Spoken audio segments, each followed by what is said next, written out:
Right now, it is time for This Week in the Lakeville Journal in the center studio.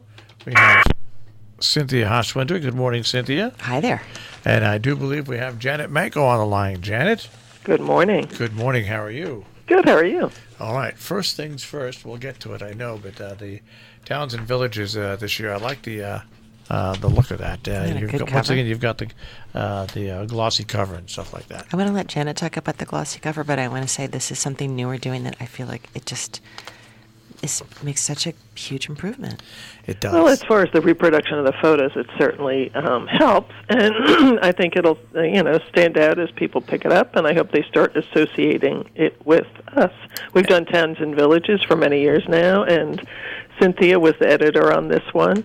Fantastic content inside, which we always value, and we're happy to be able to produce a little bit better quality on the covers and the interior as well for the advertisers and for our editorial content. So it's better for our readers. That's our goal. Nice thing about the cover is it'll attract attention, but also if people want to hold on to it, it won't disintegrate. It holds up. And our hope too is it's such a nice, attractive. It's a beautiful cover, beautiful color, and nice photo that James Clark chose when he did the design. And we want people to hold on to this issue because it's got all the essential phone numbers that you need. And even though theoretically they're all online, if you try different town websites, you'll find it's not always 100% consistent in what they present. So this is a very useful little booklet you should keep. All right, we will start off on the front page. Patrick Sullivan, a Holocaust survivor at Housatonic Valley Regional High School. We got the call at the last minute this on Monday that this gentleman, Andre Sarkany, Andy, I guess he's called, was coming up to speak to the students in room 133 at the high school, and he's a Holocaust survivor. And he was apparently great and really impressed Patrick with the powerful his powerful personality and his commitment to making sure that the students were really engaged in what he was saying and that they were paying attention and that they came and sat in the front rows and didn't just sort of lag back and loll off, and gave them a really powerful speech about the importance of the last generation of Holocaust survivors is passing away, and the danger of people saying like, well, how do you know that happened? You weren't there. You don't really know that it happened. And so he's saying every person that I tell this story to is now a witness to what happened in the Holocaust. And it's a very powerful story, and I really hope everybody will read it. All right, right next to that, how smart devices endanger the info on the grid. This is also a really powerful story. And we, at this time of year, sometimes we have a lag, and there's a story that happens one week, and then for various reasons things happen, and we have to hold it for a week. But we really feel that some of these stories are so important that even if it's a week old, we need to run it. And this is one of those stories. It was a talk in Winstead at the community bookstore by Joel Gordas, and it's all about how our power grid can potentially be wrecked by somebody with just one flick of a switch, and how more and more we're all becoming dependent on having our phones turn on our heat, or our being able to start the microwave when you're, at work on your way home. And what he's pointing out is what you're doing is you're creating more surface area for somebody to come in and really create a disruption in America. And it's a complex article with a lot of detail, and I really recommend people read it, especially younger people who are like, well, of course I'm going to have my phone do that. Why wouldn't I have my phone do that? So the answer to that question is in this article. It's just like the people that buy the smart refrigerators. Smart refrigerators. Right. Guess what? That sends information back. Yeah, information is distributed.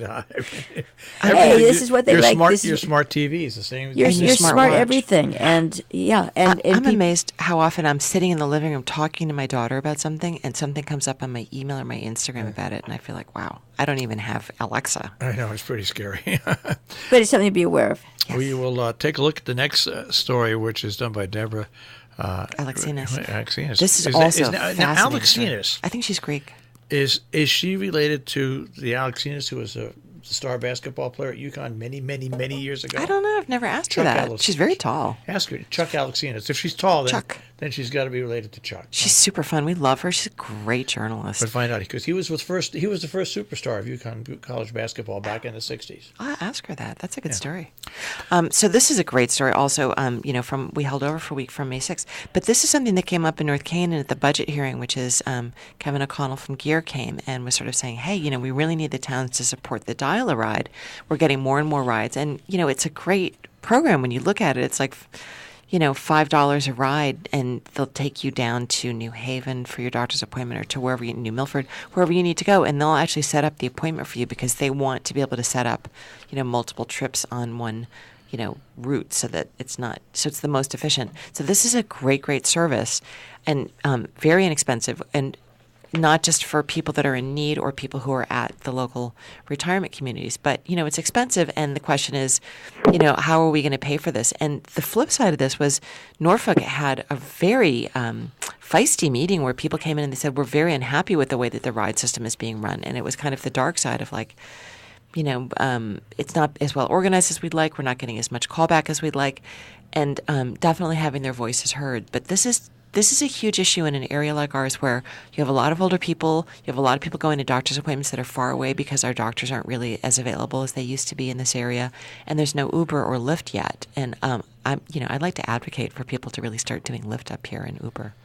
But this is for the moment what we have, which is Dial-A-Ride. All right, the literary notebook, Bernie Drew, wrenching fiction. This is a super funny story. So Bernie, people may or may not know, Bernie has many talents and does many interesting things. And one of the things he does is he writes compendiums of genre fiction, which are really interesting. And so if you love, detective fiction, or you love romance novels, or you want to read all about, novels that feature the Black American experience, he's done these giant, fat, phone book-sized books where he sort of takes every author and he says, this is what this author is about. Here's a summary of what they do, and here's a list of their titles. So he does this funny story for us here on fiction that features mechanics. And, of course, we've just had the Connecticut Antique Machinery Show, which is always an interesting event for people who love mechanical things. And, of course, that museum is open throughout the summer on Route 7 in Kent. But this is really, if you love detective fiction and you love machines, definitely read this column by Bernie. All right, sliding to the inside of the paper on A3, Around the World with 4 AFS students. Yeah, so Cordelia Schiller, a former intern, went to the talk by this year's 3 AFS students at HUSI, and the one HUSI student who went abroad to Costa Rica, and they came and did a presentation to the Exchange Club, which is a very interesting club. They always have interesting speakers at Gear Village in North Canaan, and all the students shared their experience. And these kids, I think they're chosen by AFS because they're comfortable speaking in front of groups, but I think that they get a lot of practice while they're here too. And they all, every year, it's really a delight to go and cover these talks by these students and hear their funny stories about what America looks like to them coming from China or Iceland or Finland or whatever country they're from. Interesting story that Peter Vermeil put together in the 1970s, becoming a historical era. Depressing for you and me, huh? What's interesting about it, though, is Dale Jones in that said what was good and stuff like that, but also said that the military was not popular. I can tell you because I became eligible for the draft when I was a junior and senior, and my number did come up within 7 number. My birthday came up within 7 days of being drafted. That's terrifying. It was very terrifying. Because it wasn't just that there was a war going on, which is already a disincentive for joining the military. It's, it's dangerous, but also at that time there was a lot of cultural antipathy toward the military. Well, I burned my draft card, and I'll never forget Mrs. McCafferty, who was the postmaster in West Cornwall. She was on the draft board. She came to me and she said, "Marshall, I'm going to get you another card. Don't do it again. It's not just a small violation to burn your draft card. It's hugely illegal." Yeah. So she got me another draft card. Yeah, I would say it's a nice thing in our era, and especially living here in the Northwest Corners, that there are a lot of young people who've had very good experiences in the military. But anyways, the 1970s, and the school was packed. There was a lot of people at the school. Yeah, a lot of us still remember the 70s, and so Peter Vermillier, the wonderful history teacher, asked students to interview as an ongoing project that the school does people from the 70s who remembered not only what the era was like, but HUSI was like in the 70s. All right, we had smoking lounges. We did. We did when I was in high school, too. And I still got busted perfectly for smoking. Normal. I still got busted for smoking. Anyways, let's go on to our world. I like this because I love the guys that did the presentation. By tomorrow, today's kitchens will be so yesterday. So they are. They're wonderful. Mark Scarborough and Bruce Weinstein, who are so active and do so much for the community here, not just for their hometown of Colebrook, but in Norfolk and in Salisbury and in Sharon. And they do, classes and they do talks. And so this is part of Lloyd Baruti's new Showtown program, which is trying to bring alternative entertainment here. I mean, there's a lot to do here, especially in summer, but the idea is to offer some alternative things. They're very creative in the programs that they're coming up. It's very diverse. And so this is one of the things they did. And again, this was a program that happened for last week, but we held it because we had a lot of last-minute news that came up. And it's an interesting story where Bruce and Mark write a cookbook every year, which is a huge, huge record. People just don't do a cookbook every year. And a lot of what they do is they'll sort of go ice cream machines are a big thing right now, or pressure cookers or Instapots, and they'll do a cookbook just saying, here's how you use that machine, here's different ways to adapt it and hack it, and here's a bunch of recipes, and they're always really good. And so they did a talk for Showtown about what they see as trends in kitchen gear. And I tell you what, it's a big, big, big change. And those guys are just so interesting. Everything they do, they really are. And they're both good cooks. Yeah, and they're just wonderful people. Yeah. All right, Thoreau's message of awareness. Yes, and we forget that we actually live pretty close to Walden Pond. But so there was a talk at the Great Mountain Forest, in North Canaan by a board member from Great Mountain Forest about Thoreau and his last years and the talk that he gave, with his musings on nature, but also a larger thoughts about culture. You have a story on quilts. Yes, there's a lot of quilters in Kent. I love quilting. There's a lot of quilters all over this region. I guess, yeah. There are, and there are quilt shows. Kathy Loretano is a big quilter. So in Kent, there's a group that meets, and I think there's about 25 women that take part, and I think I want to go join, but I can't. I'm one of those people that can't sew in a straight line, and I can't cut in a straight line.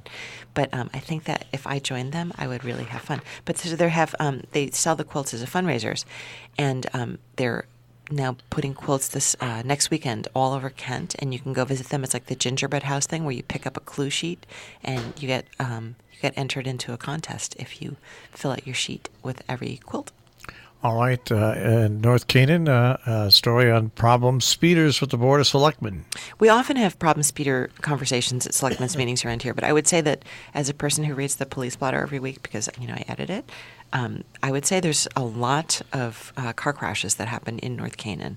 I'm not sure if it's I wouldn't say that it's always people who live in North Canaan, but I would say there's a lot of car crashes in North Canaan. And so when they're saying that there's problem speeding, there really is a problem speeding. But all of us should remember, especially in summer and especially in spring, as kids are excited about getting out of school, that it's dangerous.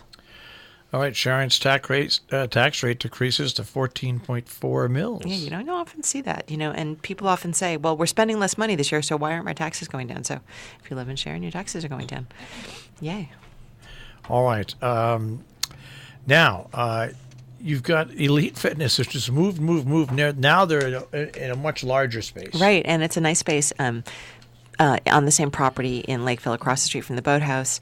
It's the gym I go to. There's a lot of, in the rest of the country, the movement is toward these ginormous barn-sized gyms that have 20,000 of every machine. But here in the northwest corner, the trend is toward these boutique fitness centers where there's usually one person who's a trainer that works in a specific area. So Bill Burke is a physical therapist, a very good trainer.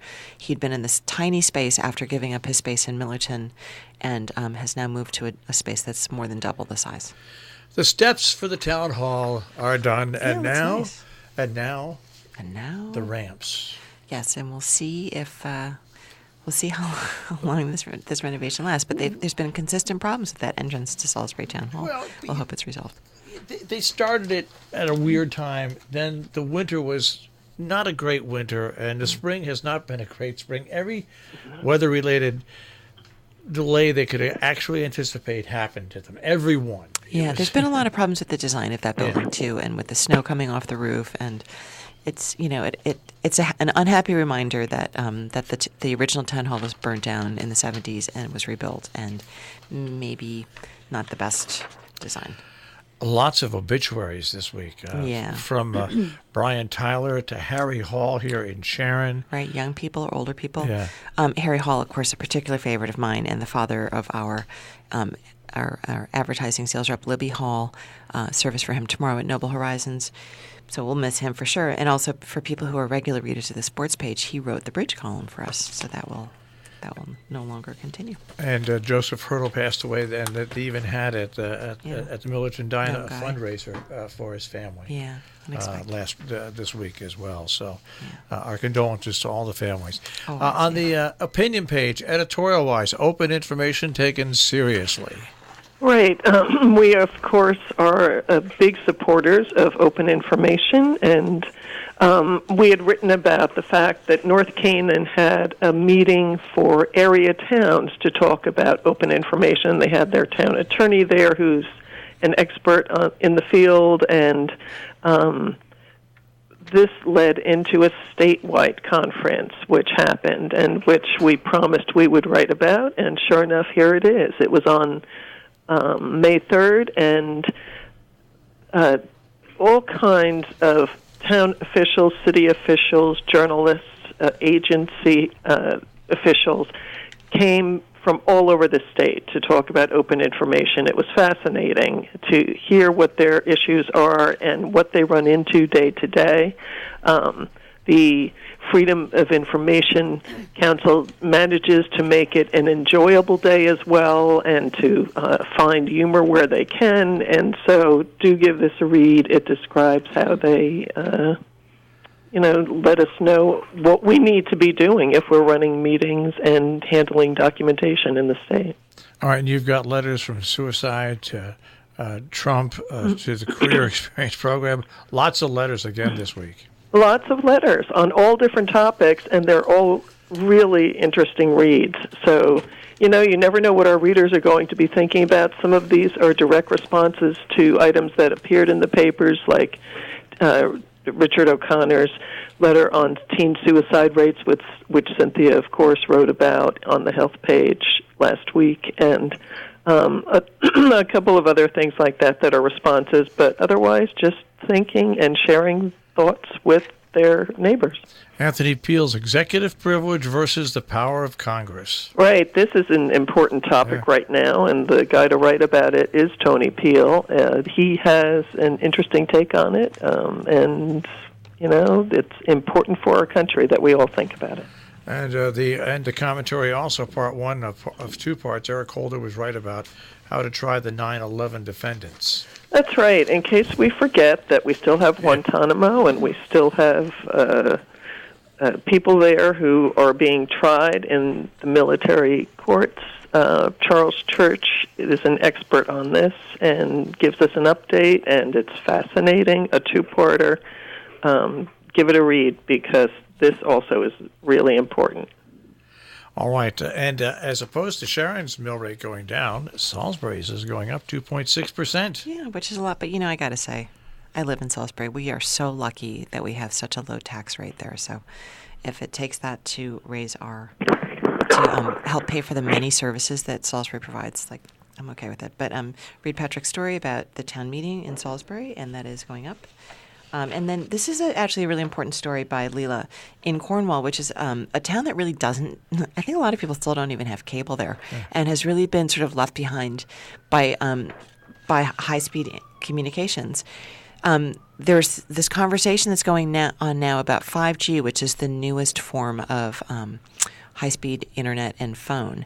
And the governor has said he wants to make it available to every town in the state, which is going to be a hard push because companies like AT&T, even though they're required to as part of their deal with the state, are supposed to provide service in every town, but they really have to be pushed to do it in some of these smaller, more remote towns. Apparently, this 5G technology is, it's going to be expensive to put in because they're moving so much information through the pipe, but they have to have the fiber optics come up into these microcells, which are placed fairly close together, and apparently on your electric power poles, so people are going to see them, and people are already getting a little freaked out about this aesthetically, but also they're concerned that there's going to be, health implications because you have these powerful generators. Well, the problem with 5G is, and it's going to be fantastic, and with the health concerns, the National Weather Service and other users of satellite data say they are getting disruption in their services from the satellite because 5G is so intense and carries so much information. Right. And the microcells that are placed around and the different antenna sites, there's actually a problem that has to be overcome to stop that interference from happening with the satellites. As with so many things, unintended consequences. And then, as you're reading this, link back to the story in A1 about cybersecurity and about how maybe we're getting a little over-reliant on. But I'm starting to stand on a soapbox here, aren't I? So anyway, read it. It's a very interesting article. But there's a forum coming up in summer for people who really want to hear some information about this and also want to share their own opinions on it. A couple of stories very quickly out of Kent. House of Books might be closing, and there's summer music coming to the Kent Town Center. And so Robin Dill had bought House of Books from its previous owner and has run it beautifully for the last several years, and it really is a treasure of a bookstore. So she's decided to give up the business, and she'll either close it or she's hoping that somebody will step in and buy it. And so it would be lovely if somebody would buy it. And then there are going to be concerts coming up in Town Center over near Turstons, across the street from the Villager. So Kent will have it now. Sharon will have those concerts. Of course, North at the Canaan. VFW in North Canaan, they have the concerts. And there's also the Doughboy concerts, which also go on in gear. So a lot of live music being performed out there. Yep. All right, you've got 2 minutes to go over Compass. Compass. Ann is away, but I'm happy to talk about it. We have a fascinating review on The Red Daughter, a book by Jonathan Burnham Schwartz, based on historical fact, but much more, as Stephanie Coven lets us know, who wrote this review. It's fascinating. Give it a read. Jonathan Burnham Schwartz will be at the White Hart on May 21st, speaking about the book from 6 to 7:30. So do read this and go hear him read. All right. We have also a wonderful piece by Wiley Wood on Bartholomew's Cobble, Taking a Walk in the Woods. Fantastic, especially as the weather is suddenly getting better. Let's all think about that and get out there. Great book review by Ann Day, who left it for us even though she is away, on Garden Wild by Andrei Baranovsky. Fascinating and just makes you want to get out there and garden. We have in calendar lots going on, but don't miss 2 exhibits of Region 1 students at the White Gallery and at Standard Space. You'll see them listed here. And we have Danielle Mailer, Magical Reality, New Works at the D.M. Hunt Library. Opens May 18th. Don't miss this. We do have a reproduction of one of her pieces, a wonderful review by Emily Gates. All right, that and much more. And don't forget the Towns and Villages. Towns and Villages. If Cynthia has even 30 seconds, I'd love her to talk more about it. It's all about, it has the information, but also has information on the recreation departments in all the towns. Because we feel like as summer comes up, a lot of rec stuff going on, but also people really, these are people who are interacting with our children all the time, and we have to be so lucky when we have so many good ones. All right. All that in the Lakeville Journal. Also, tricornernews.com and on Facebook. We will speak to you guys next week. Thank you so much. Thanks. All right. That is this week in the Lakeville Journal here on Robin Hood Radio. Of course, Lakeville Journal on the web, tricornernews.com, and on Facebook.